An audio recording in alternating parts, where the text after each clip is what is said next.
Let's talk about fear.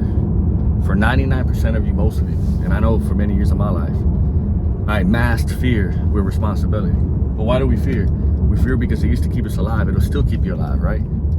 But we fear those things that we shouldn't fear. We fear the things that are there put in our life to mold us, to shape us. If it's not a business that we're scared to begin and start, it's just a move or being able to go to the gym, out of shape, lifting, and taking your shirt off because we fear how we look at the moment, how people are gonna look at us. So public shaming. We fear making a move, and then our girl, she gonna still be there when I come back home if I make that move. And we'll live for 10, 20 years of our life waking up every single day knowing that we're meant for something else, but we won't make the move out of fear.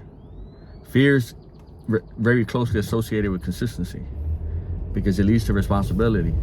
So we'll appear as a responsible individual, but the whole time we're actually living in fear. I talk about death a lot. A lot of people probably think it's a little weird, but that's the first contract we have. It's the last one we fulfill. What is there to fear if in the end we're all gonna pass away? It sounds kind of cliche, like, oh yeah, a lot of people say that, we're gonna die one day, we're gonna not be here no more.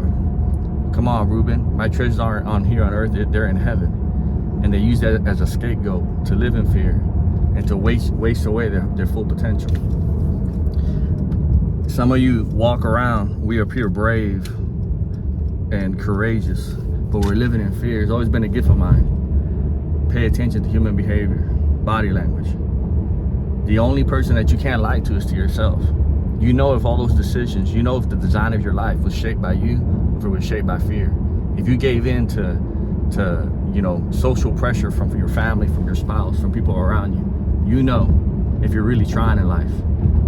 You know what levels you can get to. Some people say they don't believe in themselves or they lack confidence, and it's almost impossible because you know what you can do. Deep down inside, you know what you can do.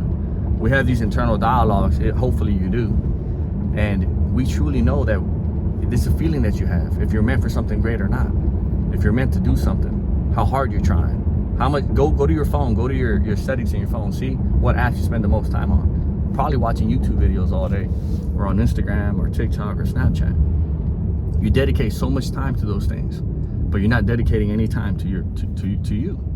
You're being told when to go on vacation, when not to go on vacation. You're being told what time to go eat, what time to go to use the restroom. Essentially, some people can't even go to the restroom at a certain time of day, all day long. They waste their evenings, they waste their weekends. Do you ever wake up and stop and think about your life? Think about where you're headed. Think about the way you live. How much of it was by your design? And how much of it was shaped by fear? By fear and by someone else's plans.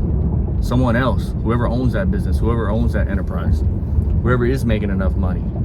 Is he dictating your life? But I got bills, I got kids to feed, I get it. But we mask fear with that exact responsibility. I know most of the people I know mask fear with that responsibility. So they barely try to do just enough. Just enough. Sometimes we think we're rich or we're middle class or that we make up all these things. I'm telling you, I don't know many people that have enough for them, for their kids and their kids' kids. I don't know many people. And if you live in fear and you do just enough, you think you're giving a great example to your family and to your kids. If they watch you do just enough, just to get by, just enough, we got food, we got a place to live. I'm not saying don't be grateful, but you do just enough. You're giving an example to them. How hard do you think they're gonna try in life when they get older? It's a curse. It's a vicious cycle, and you're just setting them up for failure. The struggle, and the public humiliation, and the failures, and the lessons, that's where you're gonna find yourself, you're gonna discover yourself. You're gonna discover who you are, what you should do, and you're gonna bring purpose to your life. Why live a life with no purpose? Some people say, well, make money, then live your purpose. But some of you get stuck on just making money. And a lot of times that's just making just enough. And that's never gonna work. It's never gonna work. Because when death unexpectedly taps you on the shoulder, you don't know when it's gonna happen. We all live like, we live our daily lives like we're gonna live forever. When death taps you on that shoulder and says, hey, it's your turn. What more greater pain than regret? I don't know a greater pain than regret when you're on your deathbed. I think about it every single day. Got that stuff tatted on me. It's for a reason. It's a visual reminder. right? Some people just get tattoos to get tattoos. But I believe it's good to earn them. They should mean something. That's why I got them so late, much later in age. Don't live in fear. If you're watching me, don't live in fear. Make the moves, take the steps necessary. Be patiently impatient.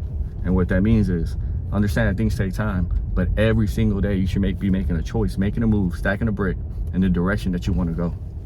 Because life and time, man, that shit passes real quick, believe me. We'll be back tomorrow with another video.